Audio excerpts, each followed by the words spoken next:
₹16,000 કંઈક છે. એની અંદર 15 થી 18 વર્ષ હશે કદાચ.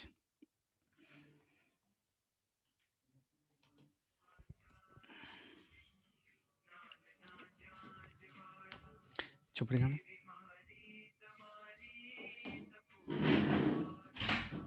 આ બાજુ હા આ બાજુ.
नमो नमो प्रणाम सातमा छतरी के नमो नमः प्रणाम गुरुजी सातमा देव गुरु नमो प्रसाद नमो प्रणाम गुरुजी प्रणाम गुरुजी प्रणाम नमो रिहंतानम नमो सिद्धानम नमो आयर्यानम नमो वज्रायानम नमो लोये सब्बसाहूणम येषो पञ्चनमुक्कारो शब्बपावपणासनो मङ्गलानं च सर्वेसिं पढमं हवै मंगलम्. परम पूज्य पूज्यपाद ચિરંતન આચાર્ય અર્થાત પ્રાચીન આચાર્યો વડે વિરચિત આ નવતત્વ પ્રકરણ ને એ નવતત્વ પ્રકરણની અંદર આપણે જોઈ રહ્યા છીએ કે પાપ તત્વ નવતત્વ એ નવતત્વની અંદર જીવ તત્વ અજીવ તત્વ પુણ્ય તત્વ પાપ તત્વ આ પાપ તત્વ આપણે જોઈ રહ્યા છીએ કે ચોથા નંબરનું તત્વ એ પાપ તત્વ એ પાપ તત્વ 82 પ્રકારે અને એ પાપનો ઉદ્ગમ સ્થાન એવા 18 સ્થાન છે. એ 18 સ્થાનમાંથી એવા 82 પ્રકારના પાપનો ફળોદય આપણને પ્રાપ્તિ થાય છે. એ 82 કર્મ પ્રકૃતિ છે જેની અંદર જોયો કે ઘાતી અને અઘાતી ઘાતી કર્મ 45 અને અઘાતી કર્મ જે છે 37 છે. તે કુલ મળીને એવા 82 પ્રકૃતિ જે છે એ 82 પ્રકૃતિ એ 45 પ્રકૃતિ આગળની એની અંદર આપણે જોયો તો કે જ્ઞાનાવરણીય દર્શનાવરણીય મોહનીય અંતરાય આ જે છે તે બધા જ એવા ઘાતી કર્મની એની અંદર હોતા એવા અઘાતી કર્મ જે છે એ અઘાતી કર્મની અંદર બાકીના જે રહેલા ભેદનીય આયુષ્ય ગોત્ર એને નામ કર્મ વેદનીય આયુષ્ય ગોત્ર અને નામ તો વેદનીય કર્મ જે છે એ વેદનીય કર્મમાંથી અસાતા વેદનીય એ પાપ પ્રકૃતિ છે. આયુષ્યમાંથી નરક આયુષ્ય એ પાપ પ્રકૃતિ છે અને ગોત્રમાંથી નીચ ગોત્ર એ પાપ પ્રકૃતિ છે. કારણ કે ત્રણે ત્રણ દુઃખદાયી તરીકે છે, દુઃખને અપાવનારું છે માટે છે. બાકી નામ કર્મની અંદર જે આપણે જોયું તો કે નામ કર્મમાં પણ કે 34 પ્રકૃતિ નામ કર્મને એવી છે કે જે પાપ પ્રકૃતિની અંદર છે. એ નામ કર્મની 34 પ્રકૃતિમાં કઈ કઈ છે તો એમાં પણ ગતિ જાતિ આદિ જે 14 એવા પિંડ પ્રકૃતિ હતા એ પિંડ પ્રકૃતિમાંથી ગતિમાં 2 ગતિ તિર્યંચ ગતિ અને નરક ગતિ પંચેન્દ્રિય જાતિ સિવાય 4 જાતિ શરીર અને અંગોપાંગ જે છે તે એની અંદર નથી સમાવેશ થતા કે તે પુણ્ય પ્રકૃતિ છે. પુણ્યના કારણે તે શરીર અને અંગોપાંગની આદિ પ્રાપ્તિની થાય છે. પછી સંઘયન આદિ જે છે જે 5 સંઘયનમાંથી પહેલા સંઘયન સિવાય બાકીના 5 સંઘયન 6 સંસ્થાનમાંથી પહેલા સંસ્થાન સિવાય 5 સંસ્થાન વર્ણ ગંધ રસ સ્પર્શ જે છે એ અશુભમાં પણ છે, અર્થાત પાપ પ્રકૃતિમાં પણ છે અને પુણ્ય પ્રકૃતિમાં પણ છે. એટલે પાપ પ્રકૃતિની અંદર જે છે એમાં 5 ગંધમાં 5 વર્ણમાંથી 2 વર્ણ એવા છે જે અશુભ છે. 2 ગંધમાંથી 1 ગંધ અશુભ તરીકે છે જે દુર્ગંધ છે. 5 રસમાંથી 2 રસ છે જે અશુભ છે. 8 સ્પર્શમાંથી 4 સ્પર્શ એવા છે જે અશુભ તરીકે છે. એટલે જ એ વર્ણ ગંધ રસ સ્પર્શ એ પુણ્ય પ્રકૃતિમાં પણ છે અને પાપ પ્રકૃતિમાં પણ છે, કારણ કે પુણ્ય પ્રકૃતિની અંદર તે શુભ બાકી રહેલા 3, 1, 3 અને 4 જે શુભ વર્ણ ગંધ રસ સ્પર્શ હતો તે પુણ્ય પ્રકૃતિ, અશુભ વર્ણ ગંધ રસ સ્પર્શ જે છે તે પાપ પ્રકૃતિ છે. અનુપૂર્વીની અંદર 4 પ્રકારના અનુપૂર્વીનીમાં 2 પ્રકારના અનુપૂર્વી જે તિર્યંચ અનુપૂર્વી અને નરક અનુપૂર્વી છે તે પાપ પ્રકૃતિ છે. વિહાયક ગતિની અંદર અશુભ વિહાયક ગતિ એ પાપ પ્રકૃતિ છે. આ આટલા જે છે એ પિંડ પ્રકૃતિમાંથી. પ્રત્યેક પ્રકૃતિમાંથી 7 પ્રત્યેક પ્રકૃતિ જે પુણ્ય હતા માત્ર એક જ જે પાપ પ્રકૃતિમાં ઉપઘાત એ પાપ પ્રકૃતિમાં છે. બાકી સ્થાવર દશક જે છે એ સ્થાવર દશકને સંપૂર્ણ ત્રસ દશક પુણ્ય પ્રકૃતિમાં છે, સ્થાવર દશક એ પાપ પ્રકૃતિમાં છે. આમ કુલ આ 37 પ્રકૃતિ એ નામકર્મની 34 પ્રકૃતિ, એના 3 પ્રકૃતિ જે છે તે એક વેદનીય, એક આયુષ્ય અને એક ગોત્ર, આમ 37 પ્રકૃતિ આ અઘાતી કર્મના અને 45 પ્રકૃતિ છે ઘાતી કર્મના. આમ કુલ પ્રકૃતિ એ 82 પ્રકૃતિ જે છે એ 82 પ્રકૃતિ એ આવા એ પાપ પ્રકૃતિ છે. એ પાપ અને પુણ્ય આ બંનેનો પહેલા જ આપણે પાપ અને પુણ્યને આપણે આગળ જોયા હતા. એ જ વસ્તુ આની અંદર છે કે પુણ્યનું એટલે આમાં પાપ પુણ્યને જે ચતુર્ભંગી કહેવાય એના 4 ભાંગા થાય છે. પાપ પુણ્યના 4 ભાંગા થઈ શકે છે કે પાપાનું વંધી પુણ્ય, અર્થાત પુણ્યનો ઉદય હોય અને પાપ બાંધતો હોય તેવા. પુણ્યનું વંધી પુણ્ય એટલે કે પુણ્યનો ઉદય હોય અને સાથે સાથે એવા પુણ્યનો બંધ થતા હોય તો તે પુણ્યાનું વંધી પુણ્ય તરીકે કહેવાય છે. પુણ્યાનું વંધી પાપનો ઉદય હોય છતાં પુણ્યનો એની અંદર બંધ કરતો હોય તો. પાપાનું વંધી પુણ્ય અર્થાત પુણ્યનો ઉદય હોય અને પાપનો અનુબંધ કરતા હોય તો. અને પાપાનું વંધી પાપનો ઉદય છતાં પાપનો બંધ કરતા હોય તેવા. એ ચારે ચાર જે છે એ ચારે ચારની અંદર પુણ્ય પાપની અંદર જે ચતુર્ભંગી એ ચતુર્ભંગી આવા 4 પ્રકારના થાય. પ્રથમ નંબરની અંદર બોલો ને, એક વખત ફરી બોલો. ઓકે, આ સાઈડે જે છે ને જે પુણ્ય પાપ જે લખેલો છે ને એ એનો ઉદય તરીકે છે. એ એનો શું છે? ઉદય તરીકે છે. અને અનુબંધ જે છે તેનો બંધ કરનાર છે. તેનો શું છે કે બંધ કરનાર. અર્થાત શું થયો? પુણ્યના ઉદયે પુણ્યનો બંધ. પુણ્યના પહેલા આ રાઈટ સાઈડ થી લેજો. પુણ્યના ઉદયે પુણ્યના બંધ, પાપના ઉદયે પુણ્યનું બંધ, પુણ્યના ઉદયે પાપનું બંધ અને પાપનો ઉદયે પાપનું બંધ. આમ કેટલા થાય? આમ આ પ્રમાણે 4 પ્રકારે થાય છે. એના ઉદાહરણ તરીકે સામાન્ય એક ઉદાહરણ, એવા તો અનેકો ઉદાહરણ થઈ શકે છે, પણ સામાન્ય એક ઉદાહરણ તરીકે આપણે લઈએ તો શાલિભદ્રના જે જીવ છે, તો એ શાલિભદ્રના જીવની જે વાત કરી છે શાલિભદ્ર જીવ, તો શાલિભદ્રના જીવ કારણ કે શાલિભદ્ર કેવું પુણ્યશાળી હતા કે આટલો બધો વિશિષ્ટ પ્રકારના એવા સુખ સમૃદ્ધિ આદિ એ કોના કારણે એને મળ્યા? પુણ્યના ઉદયના કારણે જ મળેલો છે. એટલે ત્યાં શાલિભદ્રનો જીવનો તે સમય કેવા છે? તે પુણ્યના ઉદય છે. અને પુણ્યના ઉદય થયા પછી એ પાછા એ આટલો ભોગ સામગ્રી આદિની પ્રાપ્તિ થવી તે શું છે? પુણ્યના ઉદય છે. અને પુણ્યના ઉદય થયા પછી પણ જો એની અંદર જો રાચો માચો રહીએ, અર્થાત એની અંદર જો લિપ્ત રહીએ તો શું થાય? પાપનો બંધ થાય ને. પરંતુ શાલિભદ્ર શું કરે? શાલિભદ્રજીએ સંપૂર્ણ ત્યાગ કરીને વીરતી ધર્મને ગ્રહણ કરીને એ વીરતી ધર્મ આદિને ગ્રહણ કરવાથી તેને શેનો બંધ આદિ કરે છે? પુણ્યના બંધ કરે છે. માટે એનો ઉદાહરણ કહેવાય છે તો શાલિભદ્રના જીવનું ઉદાહરણ એ પુણ્યનું બંધી પુણ્ય તરીકે કહેવાય છે. બીજો જે પાપાનું બંધી પુણ્ય એટલે પુણ્યનું બંધી પાપ છે, અર્થાત પાપનો ઉદય છે એને પુણ્યનો અનુબંધ કરનારું છે. એટલે કોણ છે? તો રોહિણી ચોર છે. એ રોહિણી ચોરની, કારણ કે રોહિણી એ ચોર, અને ચોરને કેવા પ્રકારના દુઃખ, કોઈ પણ ધન આદિને ગ્રહણ કરવું હોય તો શું કરવું પડે? પાપ ચોરી કરવી પડે. અને ચોરી કરવા માટે હા. એને, એટલે એને એ ચોરી કરવા માટે એના કોઈ ચોરને કોઈ પણ સિઝન નથી હોતા. ગમે તેમ સમય, ઉનાળો હોય, શિયાળો હોય, રાતના 12 વાગે, 1 વાગે, છતાં એનો કેવું છે, ઠઠ એવા ઠંડીને સહન કરવી પડે, તાપ આદિને સહન આદિ કરવી પડે. એને ચોર તરીકે છે, એ ચોર નામ સાંભળતા પણ એમને દુઃખ થાય. એ દુઃખ થાય, અર્થાત ચોર તરીકે એ કેવો છે કે એને પાપનો ઉદય છે, કે ચોર સ્વરૂપે છે.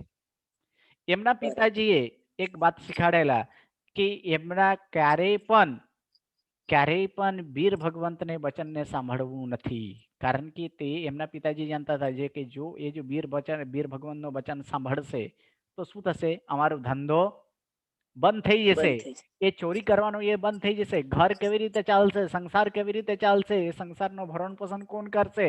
એટલા માટે એમને શીખામણ આપે છે કે ક્યારેય પણ વીરના વચનને સાંભળવું નથી. ક્યાંય પણ વીર વચન આદિ જ્યારે પણ એ દેશના આદિ આપતા હોય, તું એમના નજીકથી નીકળતો હોય તો કાન બંધ કરીને જવું. શું? કાન બંધ કરીને જવું. બંધ થઈ અચાનક એક દિવસ એવું પણ થયું કે એ જ માર્ગે જ્યાં વીર પ્રભુ સંવત્સર્યા હતા, અને એ જ માર્ગથી એક દિવસ એ રોહિણી ચોર જતા હતા, અને જતા જતા એના પગમાં કાંટા વાગી. એને કાંટા વાગવા એટલે કે જતા હતા એ તો શું કરે? કાન બંધ કરીને જ જતા હતા. હવે કાંટા વાગી, અને કાંટા વાગતા જ એના પગમાં એ કાંટા વાગે એટલે કે વેદના થાય. એ કાંટા કાઢવા માટે જેવું હાથ તેને દૂર કર્યા, ત્યાં વીર પ્રભુના વચન સાંભળ્યા, અને વીર પ્રભુના વચન સાંભળીને અતિ તૃપ્ત થયા, અને તૃપ્ત થઈને તે સમજવા લાગ્યા, અરે રે રે રે રે, આ તો હું તો ઘોર પાપ કરું છું, ઘોર એ તો અનર્થ કરું છું, એ મારા આત્માને અધોગતિમાં લઈ જવું છું. એ સમજીને પછી શું કર્યા કે જો આટલા વર્ષ સુધી હું સાંભળ્યો નથી, એ શું થયું? આટલા વર્ષથી હું સાંભળ્યું નથી, એટલે મારે તો એ તો અભાગી છું, પરંતુ હવે મને સંભળાયું છે, હવે મારા આત્માનો ઉદ્ધાર કરવું છે. એ વિચારીને શું કરે છે? ત્યાં એ દીક્ષા લઈ લેશે. એટલે ઉદય શેનો હતો? ઉદય પાપનો હતો, ચોરની, પાપ એટલે નો કે હતો. રોહિણી ચોર તરીકે ચોરનો ઉદય, એટલે ચોર એ પાપ તરીકે છે. અને દીક્ષા લીધા પછી શેનો બંધ કરે છે હવે? અચ્છા, એટલે જે પ્રેઝન્ટ છે એ ઉદય લેવાનું છે, અને પછી જે એને બંધ કર્યું છે એ પુણ્યનું. હા, એ પુણ્યનો બંધ કરે છે. એટલે કે પાપના ઉદયે પુણ્યનો બંધ કરે છે. એટલે એ કેવા છે? તો તે રોહિણી ચોરની જેવું દ્રષ્ટાંત છે. ત્રીજા નંબર બરાબર. પાપાનુબંધી પુણ્ય. ત્રીજા નંબર પાપાનુબંધી પુણ્ય છે તે ચક્રવર્તીપણું. તો ચક્રવર્તીપણું મળવું એ પણ કોના કારણે મળે છે? પુણ્યના કારણે મળે પુણ્યનો. છે. એ પુણ્યના અતિશય સંચય થાય ત્યારે આવા ચક્રવર્તી, મહારાજા, રાજા, મહારાજા આદિની પ્રાપ્તિ થાય. તો તેઓ એ ચક્રવર્તીપણુની પ્રાપ્તિ થાય છે. તો એ ચક્રવર્તી એવા બ્રહ્મદત્ત નામક ચક્રવર્તી, એ ચક્રવર્તીપણું એને પ્રાપ્તિ થયો. અને ચક્રવર્તીપણું પ્રાપ્તિ થયા પછી એ શું કરે છે? સાથે એના જે ભોગ સુખ આદિ છે, એ ભોગ સુખની આદિ લિપ્ત થાય છે, જેના કારણે એ શું કરે છે? પાપનો અનુબંધ કરે છે. ઉદય શેનું તો છે? પછી આમાં તો પુણ્યનો અનુબંધ થાય છે ને, પાપાનુબંધી પુણ્ય એટલે? પાપાનુબંધ ફરી શું કીધું? પુણ્યના ઉદય છે. એને અનુબંધ શેનું છે? પાપનું છે. પાપ. અચ્છા. ચક્રવર્તીપણું ઉદય કેવું છે? પુણ્યના કારણે મળે છે. અને એની અંદર ભોગ સુખમાં લિપ્ત થાય છે, રાચામચા રહે છે, જેના કારણે એનો હવે બંધ શેનું કરે છે? પાપનું કરે છે. અચ્છા, એટલે હવે બંધ કરે છે એ પાપાનુબંધી છે. પાપ બરાબર. એ શું છે? એ પાપનું, એટલે પાપના, એટલે પુણ્યના ઉદયે પાપનું બંધ, એટલે જ એનું જ નામ છે પાપાનુબંધી પુણ્ય. પુણ્યના ઉદય પાપનો બંધ. પુણ્યના ઉદયે પાપનું બંધ. કારણ ચક્રવર્તીપણું કોના કારણે? પુણ્યના ઉદયના કારણે થયેલો છે. એને પુણ્યના ઉદયના કારણે તે શાલિભદ્રની જેમ વીરતીને ગ્રહણ નથી કર્યા. એનામાં કોઈ મૂર્છ, એટલે કે કોઈ શાલિભદ્રની જેમ એ ધનની અંદર અમૂર્છિત નથી થયા. એ ધન દોલત આદિની અંદર તે શું થયા? મૂર્છા થયા. ઉત્સાહીની અંદર મેઓટ જાગૃતિબેન, તો એની અંદર એ મૂર્છિત થયા, વિષય કસાયોની અંદર લંપટ થયા, માટે એ લંપટ થાય કે વિષય કસાયની અંદર તો હવે શું થાય છે કે હવે એના પ્રત્યે રાગ, એના પ્રત્યે જે દ્વેષ આદિના કારણે તે પાપનું અનુબંધ કરે છે. એટલે પુણ્ય ચક્રવર્તી છે પુણ્યના ઉદયે, પણ અનુબંધ કરે છે કોનું? બાંધે છે શું? પાપ. પાપ બાંધે છે. માટે શું થયો? બરાબર. હા, પુણ્યના ઉદયે બરાબર. પાપનું અનુબંધ, એનું જ નામ પાપાનુબંધી પુણ્ય. અને અંતિમ અચ્છા. જે છે તે છે પાપાનુબંધી પાપ. પાપનો ઉદય છે અને છતાં પાપનો બંધ કરે છે. પાપનો ઉદય બરાબર. છે અને પાપનો અનુબંધ કરે છે કોણ? તો કાલ સૌરિક કાલ છે. કસાઈ. એ કાલ સૌરિક કસાઈને શું કર્યું હતું કે તું આ બધું કસાઈપણું, એ કસાઈપણું એનું શું પાપનો અનુબંધના કારણે જ છે કે પાપનો ઉદયના કારણે. બરાબર. એ પાપના ઉદયના બરાબર. કારણે તે કસાઈ બનવું પડેલું છે. અને કસાઈ બન્યા પછી પાછો એ કેવા કાર્ય કરે છે? પાપની જ ક્રિયા કરે છે. પાપના જ. એવા પ્રકારનો કે ત્યાં પણ કીધું હતું કે જો એને કૂવાની અંદર નાખે છે અને કૂવામાં નાખ્યા પછી પણ એ દરરોજના 500 પાડાને બંધ કરતા હતા. હવે કૂવામાં નાખ્યા પછી 500 પાડાને બંધ કેવી રીતે? તો ત્યાં પાડાનો જ આકૃતિ દોરે છે અને આકૃતિ દોરીને તેઓને એ મારે છે. એટલે કરવું, કરાવવું, અનુમોદવું આવું જે છે ને આકૃતિ પ્રમાણે પણ નાશ એટલું જ પાપ લાગે. એટલે એટલે જ એના માટે જ એ શું કરે છે કે ત્યાં આવા પ્રકારનો ત્યાં પણ એ પાપનો જ અનુબંધ કરે છે. પાપનો ઉદયમાં પાપનો અનુબંધ કરનાર તે પાપાનુબંધી પાપ તરીકે કહેવાય. આમ પુણ્ય પાપના આ 4 ભાંગા તરીકે છે. સરસ સર. સરસ. અહીં આ ચારેય ચારમાં હવે ચોથો તત્વ જે પુણ્ય પાપ તત્વ છે એ પાપ તત્વ જાણવાનું ઉદ્દેશ્ય શું? તો પાપ તત્વ જાણવાનું ઉદ્દેશ એટલું જ છે કે પાપ તત્વ એ પણ પૂદગલ તત્વ છે કે પૂદગલનો જ એક સ્વરૂપ છે. અને તે શુભ નથી, અશુભ છે, દુઃખ આપનારું છે, દુઃખદાયી છે. એ પોતાના આત્મા એ પાપ તત્વ એ આત્મા સ્વરૂપ નથી, બલકી એ તો આત્માને ભ્રષ્ટ કરનારું છે. પુણ્ય જેમ આત્માને માર્ગદર્શક તરીકે છે, આત્માનો ઉત્થાનનો માર્ગદર્શક છે, એમ આ પાપ તત્વ એ આત્માને અધોગતિમાં લઈ જનાર છે. માટે એ આત્મા સ્વરૂપને ભ્રષ્ટ કરનારું છે આ પાપ તત્વ છે. અને એવા પાપ તત્વ એ 18 સ્થાનોમાંથી ક્રોધ, માન, એટલે 5 પ્રકારના પ્રાણાતિપાત, મૂર્છાવાદ, અદત્તાદાન આદિ જે 18 પ્રકારના સ્થાન છે, એ 18 પ્રકારના સ્થાનથી તેઓનો બંધ થાય છે. એનું બંધનું એ કારણ છે. તેથી જ આ પાપ તત્વ છોડવા યોગ્ય છે. અને એ જાણીને પાપ તત્વને છોડીને આત્મા ધીરે ધીરે એવા સંપૂર્ણપણે કર્મનો બંધ જે છે એ બંધનો એ સંપૂર્ણ અનાશ્રવ ભાવ લાવી દે કે આશ્રવ વિનાનો એવા અનાશ્રવ ભાવ લાવીને પોતાના જ આત્માનો સ્વભાવ દશાને પ્રાપ્ત કરે. એ જ એની અંદર સમજવાનું અથવા તો એ જાણવાનું આ મુખ્ય ઉદ્દેશ્ય તરીકે છે. હવે 5મા નંબર તત્વ, એ 5મા તત્વ છે આશ્રવ તત્વ. આશ્રવ અર્થાત કર્મ આવવાનું જે દ્વાર, તે દ્વારને જ આશ્રવ તરીકે કહેવાય છે. અર્થાત જે માર્ગે કર્મ આવે તે આશ્રવ તરીકે કહેવાય છે. એટલે આવવાનું જે દ્વાર હોય તે દ્વારને આશ્રવ તરીકે કહેવાય.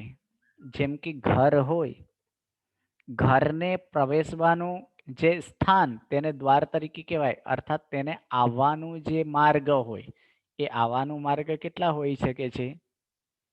બારીવારના હોઈ શકે છે, દરવાજો હોઈ શકે છે, વેન્ટિલેટર વગેરે હોય તો તેઓની અંદર એ છિદ્ર આદિ હોય તેઓથી પણ આવી શકે છે.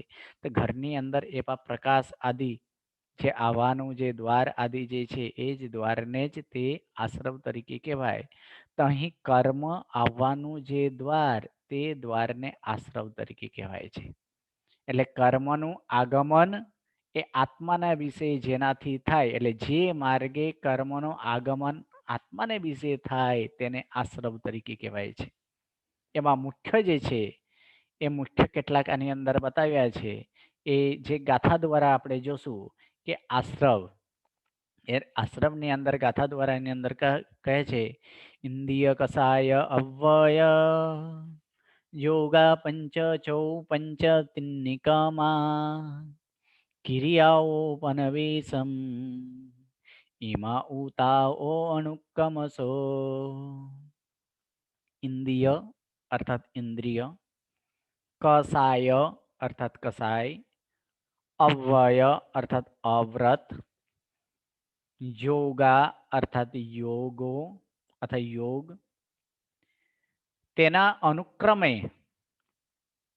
पंच चौ पंच तिन्नी कमा, कमा એટલે કે અનુક્રમ, ક્રમસર તેઓના 5 4 5 અને 3 ભેદવાળા છે. કયા? તો ઇન્દ્રિયોની સાથે 5 જોડવાનું છે એટલે કે 5 ઇન્દ્રિય, કસાઈની સાથે 4 જોડવાનો છે એટલે કે 4 કસાય, અવ્યય એટલે અવ્રતની સાથે 5 જોડવાનો છે એટલે કે 5 અવ્રત, અને યોગા એટલે કે યોગ એ 3 છે તે 3 જોડવાના છે એટલે 3 યોગ. આવા પ્રકારના કે 5 ઇન્દ્રિય, 4 કસાય, 5 અવ્રત, 3 યોગ તથા ક્રિયાઓ પનબીસમ તથા 25 પ્રકારની ક્રિયા, એ 25 પ્રકારની ક્રિયા જે છે એ 25 ક્રિયા ઈમાઉ તાઓ અનુક્રમશો, આ પ્રમાણે તેઓનો ઈમાઉ તાઓ અનુક્રમશો એટલે ઈમાઉ એટલે આ, ઉ એટલે બળી, તાઓ એટલે કે તેઓ, અનુક્રમશ તે ક્રિયાઓ અનુક્રમે આ પ્રમાણે છે એટલે જે બીજી ગાથામાં આવશે 22મી ગાથામાં આવશે.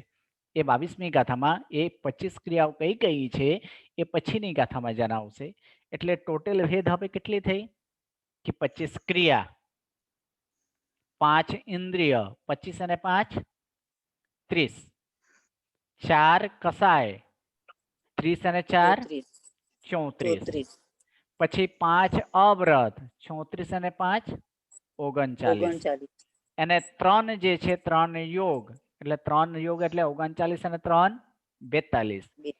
હવે આશ્રમના કેટલા ભેદ કર્યા હતા કે જીવના 14 ભેદ, અજીવના 14 ભેદ, પછી પુણ્યના 42 અને પાપના 82, અને આ જ પ્રમાણે આશ્રમના કેટલા 42. તો આ 42 પ્રકારે આ આશ્રમ છે. ઇન્દ્રિય, કસાય, અવ્રત, યોગ અને ક્રિયા. આમ જોવા જઈએ તો તેના મુખ્ય 5 ભેદ કયા? ઇન્દ્રિય, કસાય, અવ્રત, યોગ અને 25 ક્રિયા. પણ એની અંદર પેટા ભેદ તરીકે આપણે લઈએ તો તેના કેટલા થાય છે કે 42 પ્રકારે જે છે એ 42 પ્રકારે એ 42 પ્રકારના અહીં આ આશ્રવ તત્વ છે. એ આશ્રવ તત્વ તે 42 પ્રકાર, અને એ જ 42 પ્રકારની એની અંદર જણાવે છે કે 42 પ્રકારની અંદર 5 ઇન્દ્રિય, 4 કસાય, 5 અનુવ્રત, 3 યોગ અને 25 ક્રિયા. આમ કુલ એવા 42 પ્રકારે થાય. ઇન્દ્રિય, 5 ઇન્દ્રિય જે છે અર્થાત 5 ઇન્દ્રિય શું? તો 5 ઇન્દ્રિયથી જણાવ્યા છે કે 5 ઇન્દ્રિયોના કુલ મળીને જે 23 વિષયો થાય, અને એ 23 વિષયની અંદર રાગદ્વેષ આદિથી જ્યારે રાગદ્વેષ આદિ કરે ત્યારે જીવ શું કરે છે? કર્મનો આગમન કરે છે, એટલે કર્મને આશ્રવ કરે છે, એટલે તેનાથી એ કર્મનો આગમન થાય. 23 વિષય કયા? તો એની અંદર 5 ઇન્દ્રિય યાદ છે. સ્પર્શેન્દ્રિય, રસેન્દ્રિય, ઘ્રાનેન્દ્રિય, પછી સ્પર્શેન્દ્રિય, રસેન્દ્રિય, ઘ્રાનેન્દ્રિય, ચક્ષુરેન્દ્રિય અને શ્રોતેન્દ્રિય. આમ 5 ઇન્દ્રિય છે. સ્પર્શેન્દ્રિય વિષય શું છે? સ્પર્શેન્દ્રિય દ્વારા શું કરી શકાય?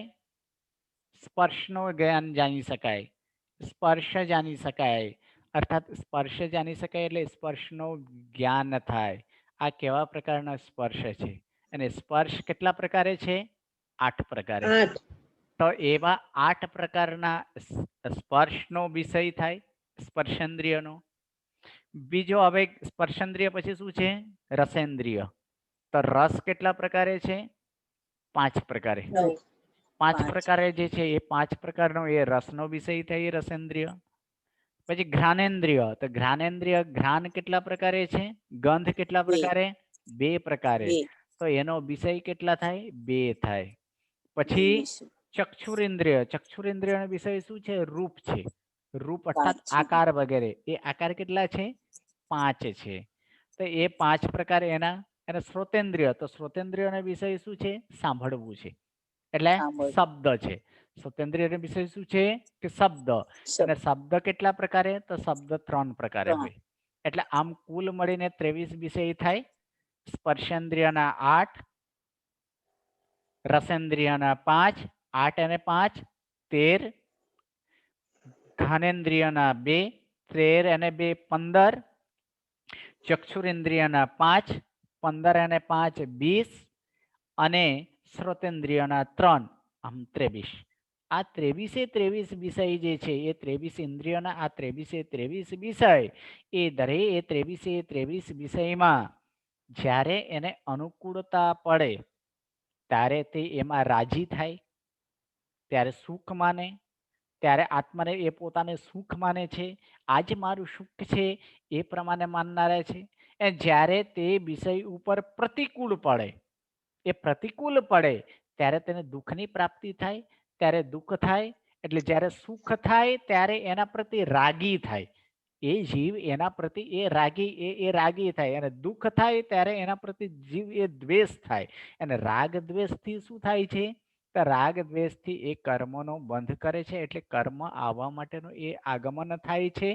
માટે આ 5 ઇન્દ્રિયોના વિષય 23 વિષય શું કરાવે છે? જીવને કર્મનો આશ્રવ કરાવે છે. માટે આ 5 ઇન્દ્રિયો કેવા છે? કે આશ્રવના ભેદ તરીકે છે. કસાય આપણે જાણીએ છીએ કસાઈનો અર્થ કસ પ્લસ આઈ. કસ એટલે શું થાય? કસ એટલે થાય સંસાર, અને આઈ એટલે લાભ, અર્થાત જેમાં બધે, બધવું એ અર્થ છે. અર્થાત જેના થકી સંસાર બધે તે કસાઈ તરીકે કહેવાય. એટલે જેના થકી સંસાર બધતો હોય તે કસાય છે. અથવા સંસાર બધતો એટલે શું?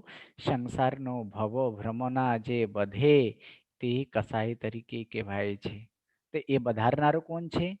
તેના મુખ્ય 4 ભેદ છે: ક્રોધ, માન, માયા અને લોભ. આ ક્રોધ, માન, માયા, લોભ આ 4 પ્રકારના કસાય છે. ક્રોધ કરવાથી સંસાર વધે, તેના માટે એ કર્મનો આશ્રવ થાય. માન કરવાથી, માયા કરવાથી, લોભ કરવાથી 4. એટલે એ 4 પ્રકારના કસાય જે છે ને એના તીવ્ર અને મંદના ભાવે તેના 4 પ્રકાર છે. જે અત્યંત તીવ્ર હોય તો તેને અનંતાનુબંધી કસાય તરીકે કહેવાય છે. જે તીવ્ર હોય છે તે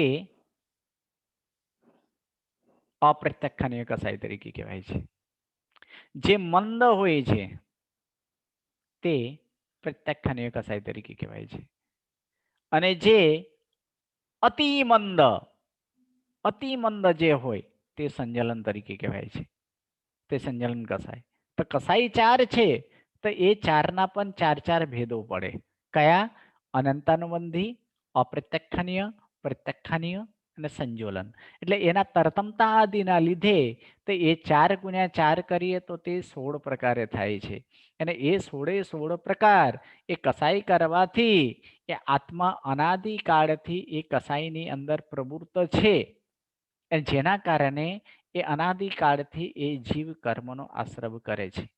અને અનાદિકાળથી એ કર્મનો આશ્રવ આના કારણે ચાલુ રહે છે. એમાં પણ આત્મા એટલે કે એમાં પણ જ્યારે એ દેવ ગુરુ ધર્મમાં ક્યારે એ રાગ વર્તે, જ્યારે સમ્યક દૃષ્ટિ એવા દેવ ગુરુ ધર્મ પ્રતિ જ્યારે રાગ થાય ત્યારે તે કસાય કંઈક શુભ માટે થાય છે. માટે તે શુભ ભાડો જે કસાય તે કસાયને પ્રશસ્ત કસાય કહેવાય. જે સંસારને ઓછો કરનાર, અર્થાત સંસાર વધારનાર નહીં પરંતુ સંસાર ઘટાડનારનું કામ આ પ્રશસ્ત કસાઈ કરે છે. અને અપ્રશસ્ત કસાઈ જે છે એ અપ્રશસ્ત કસાય એ સંસાર વધારનારું કામ કરે છે. અર્થાત જે સંસારની અંદર સંસારની જે પ્રવૃત્તિ છે, સ્ત્રી, કુટુંબ, પુત્ર, મિત્ર, પતિ, પત્ની આદિ જે છે તેઓમાં જે રાગ દ્વેષ આદિ જ્યારે કરાવે તેઓમાં જો એ રાગદેશ કરાવે તો તેવા પ્રકારનું કસાઈને અપ્રશસ્ત કસાય કહેવાય. અને એ અપ્રશસ્ત કસાય એ સંસારને વધારનારું કામ કરે છે. અને પ્રશસ્ત કસાય એ સંસારને એ શુભ કર્મનો આશ્રવ કરાવે છે અને અશુભ કર્મનો આશ્રવ કરાવે, એટલો જ ભેદ છે. એક પુણ્યનો બંધ કરાવે છે, એક પાપનો બંધ કરાવે છે. આશ્રવ તો બંનેનો આશ્રવ થાય, પુણ્યનો પણ થાય, આ પાપનો પણ થાય. માટે આ જે કસાય છે એ કસાય અહીં આ 4 પ્રકારનું કસાય અને 4 પ્રકારના કસાયથી એ કર્મનો આશ્રવ થાય છે. અવ્રત. હા બોલો શ્વેતાબેન, શું પ્રશ્ન છે? ગુરુજી પ્રણામ. બોલો. ગુરુજી તમે કસાય જે 4 પ્રકારના કીધા, અનંતાનુબંધી, અપ્રત્યાખ્યાન્ય, પ્રત્યાખ્યાન્ય અને સંજ્વલ, એને 4 સાથે એટલે ક્રોધમાન માયા લોભ સાથે ગુણવાનું. બરાબર છે. 4 ના કસાય 4 પ્રકારે છે ને, ક્રોધ કસાય, એટલે માન 4 કસાય, ક્રોધ. માયા, હા 4 એટલે 4 ક્રોધ. કયા 4 ક્રોધ થઈ જાય? તો અનંતાનુબંધી, અપ્રત્યાખ્યાનીય, પ્રત્યાખ્યાનીય અને સંજોલન. હા. આજ પ્રમાણે પછી માન લોભ સાથે, બરાબર. પણ ક્રોધ પણ 4, માન પણ 4, માયા પણ 4 અને લોભ પણ 4. એટલે 4 ગુણ્યા 4 કરીએ એટલે 16 થાય. હા 16 પ્રકારના. હા ઠીક છે ગુરુજી. હા થેન્ક યુ, પ્રણામ. હવે આવે છે 5 પ્રકારનો અવ્રત. તો 5 પ્રકારનો અવ્રત, વ્રત અને અવ્રત પહેલા એ આપણે સમજી લઈએ. વ્રત કોને કહેવાય અને અવ્રત કોને કહેવાય? તો વ્રત તેને છે જે બિરતીને ધારણ કરે તેને વ્રત તરીકે કહેવાય છે. બિરતીને એટલે કે જે અટકાવે તે વ્રત, તે બિરતી કહેવાય. અને બિરતી વાળો જે હોય તે વ્રત તરીકે કહેવાય છે. અર્થાત કોનાથી અટકાવે? તો પાપ વેપારથી જે અટકાવે તે વ્રત તરીકે કહેવાય. અર્થાત 5 પ્રકારના આજે જે પાપની જે પાપ પ્રવૃત્તિ, એટલે પાપ પ્રવૃત્તિ જે છે એ પાપે પાપ પ્રવૃત્તિ તે અવ્રત તરીકે છે. કારણ કે એ પાપથી તે અટકાવતું નથી. એ પાપથી યુક્ત જ્યારે હોય ત્યારે અવ્રત તરીકે કહેવાય.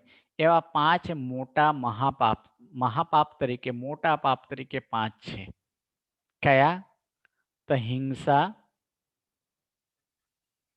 અસત્ય ભાષણ, ચોરી, અબ્રહ્મચર્યનું પાલન, એટલે શું કે અબ્રહ્મચર્યનું પાલન અને પરિગ્રહ, જેને જ આપણે જાણીએ છીએ કે પ્રાણાતિપાત, મૃષાવાદ, અદત્તાદાન, મૈથુન અને પરિગ્રહ. આ 5 શું છે? આ 5 વ્રત નથી, આ પાપ છે. આ શું છે? આ 5 પાપ છે. જ્યારે પણ આપણે વ્રત ગ્રહણ કરીએ ત્યારે તે સમયે આગળ શું લગાડીએ છીએ? એના પછી શું લગાડીએ છીએ? પ્રાણાતિપાત પછી શું બોલીએ છીએ? વિરમન. શું બોલીએ છીએ? વિરમન. અર્થાત એટલે શું? તો પ્રાણાતિપાતથી અટકવું તે વ્રત છે. પ્રાણાતિપાત વ્રત નથી, પણ પ્રાણાતિપાતથી અટકવું તે વ્રત છે. મૃષાવાદથી અટકવું તે વ્રત છે, તે મૃષાવાદ વિરમન. અદત્તાદાનથી અટકવું તે અદત્તાદાન વિરમન વ્રત તરીકે છે. પછી મૈથુનથી અટકવું તો તે મૈથુન વિરમન છે. પરિગ્રહનો પરિમાણ આદિ કરવું, એને અટકવું તો તે શું છે? પરિગ્રહ પરિમાણ એ વ્રત તરીકે છે. પણ જે એની અંદર એનાથી અટકતા નથી તો તે શું છે? અવ્રત છે. જે વ્રત ન હોય તો તેઓને શું કહેવાય? અવ્રત કહેવાય. તો આવા પ્રકારના એ પ્રાણાતિપાત, મૃષાવાદ, અદત્તદાન, મૈથુન અને પરિગ્રહ એ અવ્રત, આ 5 અવ્રત છે. અને એ 5 અવ્રતથી હંમેશા કર્મનું આગમન થાય જ છે. એ કર્મનો આશ્રવ થતા જ હોય છે. એટલે કે આ 5 ક્રિયામાં ન વર્તતો હોય તો પણ ત્યાગ વૃત્તિ જો ન હોય તો પણ કર્મનો આશ્રવ થાય.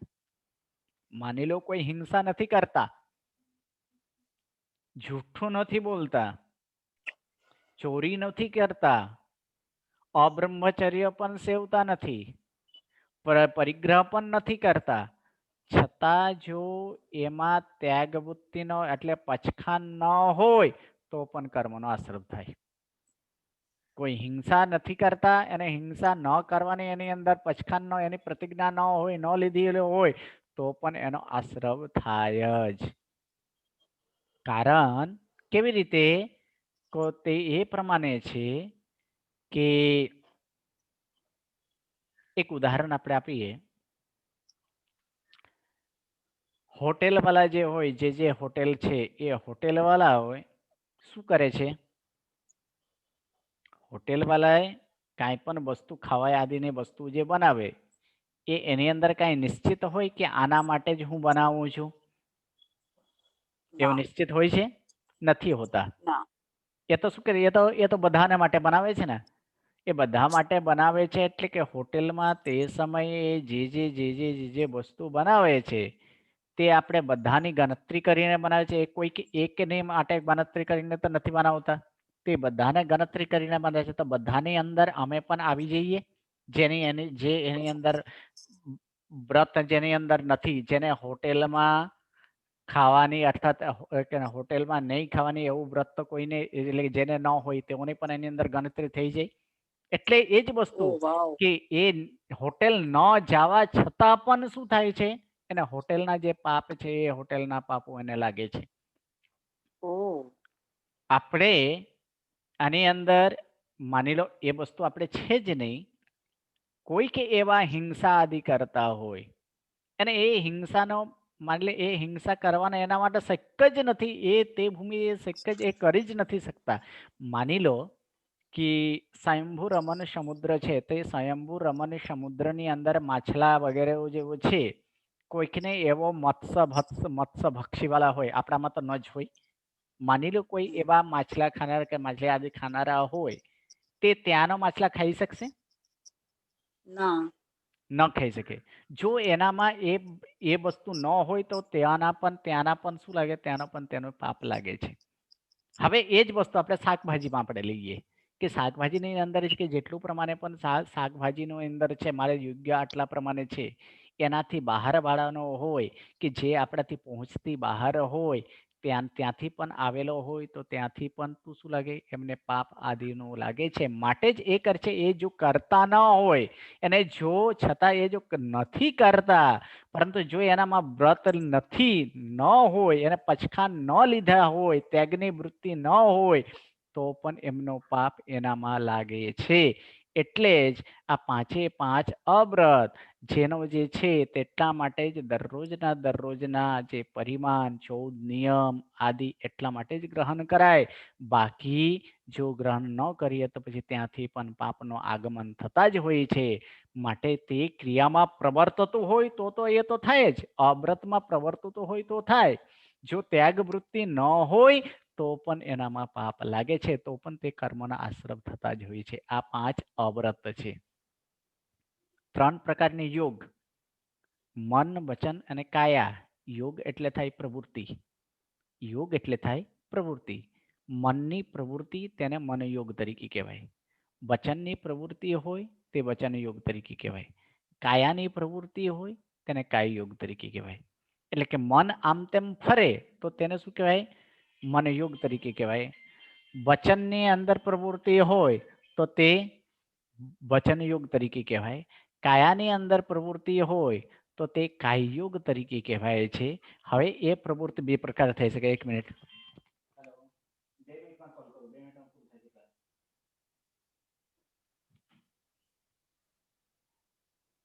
એની અંદર મનની પ્રવૃત્તિ, વચનની પ્રવૃત્તિ અને કાયાની પ્રવૃત્તિ જે છે તો મનની પ્રવૃત્તિ શુભ અને અશુભ બંને હોઈ શકે છે. મનની પ્રવૃત્તિ શુભ અને અશુભ બંને હોઈ શકે. જો શુભ પ્રવૃત્તિ હોય તો તે શુભ યોગ થાય અને શુભ યોગના કારણે શુભ કર્મનો આશ્રવ થાય. અશુભ યોગની પ્રવૃત્તિ થાય તો અશુભની પ્રવૃત્તિ થાય તો ત્યાં અશુભ એટલે પાપ કર્મનો ઉદય થાય, એટલે પાપ કર્મનો આશ્રમ થાય. આવા પ્રકારના મન, વચન અને કાયા, આમ 3 પ્રકારની જે છે પ્રવૃત્તિ છે તેના મનના 4 ભેદ છે, વચનના 4 છે અને કાયાના 7 છે. આમ કુલ 15 છે. આ 15 આવા યોગ છે. એટલે યોગ દ્વારા આવા આશ્રવ થાય છે. એ સિવાયની 25 પ્રકારની ક્રિયા, એ 25 પ્રકારની ક્રિયા કઈ કઈ છે એ આપણે નેક્સ્ટ ક્લાસે જોશું. નમો નમો. પ્રણામ.